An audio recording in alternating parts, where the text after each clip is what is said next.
Dear students, अभी हमने पिछले लेक्चर में पढ़ा था मैप रिड्यूस एक्सटेंशन। आज का टॉपिक हमारा शुरू कर रहे हैं हम पैरेलल कंप्यूटिंग, क्योंकि हमने मैप रिड्यूस एक्सटेंशन को पैरेलल कंप्यूटिंग के लिए ही इंट्रोड्यूस किया गया था। जो मैप रिड्यूस होता है उसका बेसिकली यूज होता है पैरेलल कंप्यूटिंग में। जो पैरेलल कंप्यूटिंग है, क्योंकि इसका कंप्यूटेशन मेथड्स जो इंट्रोड्यूस किया था, इसकी हिस्ट्री काफी पुरानी है। 60s 70s के टाइम पर से इसकी हिस्ट्री चली आ रही है। तो उस वक्त में जो हमारी प्रॉब्लम थी उसको साइंटिफिक टेक्निक्स में हमने सॉल्व करी थी, क्योंकि बेसिकली जो पैरेलल कंप्यूटिंग का यूज होता है वो होता है मल्टीपल प्रोसेसर सिस्टम के लिए। तो जब हम हमें हमारे मल्टीपल प्रोसेसर सिस्टम में किसी प्रॉब्लम को का सोल्यूशन होता है, मतलब जो कोई प्रॉब्लम आती है उसके सोल्यूशन में, या उस किस तरह से वो प्रोसेसर, बहुत सारे मल्टीपल प्रोसेसर वर्क करेंगे, इसी के लिए हम यूज करते हैं पैरेलल कंप्यूटिंग।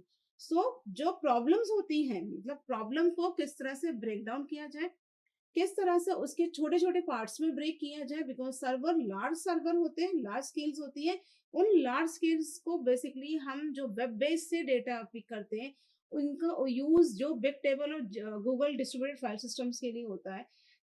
ये मेथड्स बेसिकली फाइल सिस्टम में सर्वर किस तरह से हेल्प करता है, किस तरह से ये सर्वर्स अपने एक सेक्शन में डिवाइड करके, छोटे छोटे से पार्ट्स में डिवाइड करके इसके साथ काम करता है, that is the completely a parallel computing. हम इस पैरेलल कंप्यूटिंग में जो ब्रोक इंस्ट्रक्शंस होते हैं या जो प्रॉब्लम्स आती हैं, उन प्रॉब्लम्स को वो एक स्मॉल पार्ट्स में, छोटे छोटे पार्ट्स में क्या ब्रेक कर देता है। जो रिसोर्सेज होती हैं उस टाइम पर, एट द सेम टाइम उस पर्टिकुलर वर्क के लिए कौन सी रिसोर्स की जरूरत है, it is for the use of this.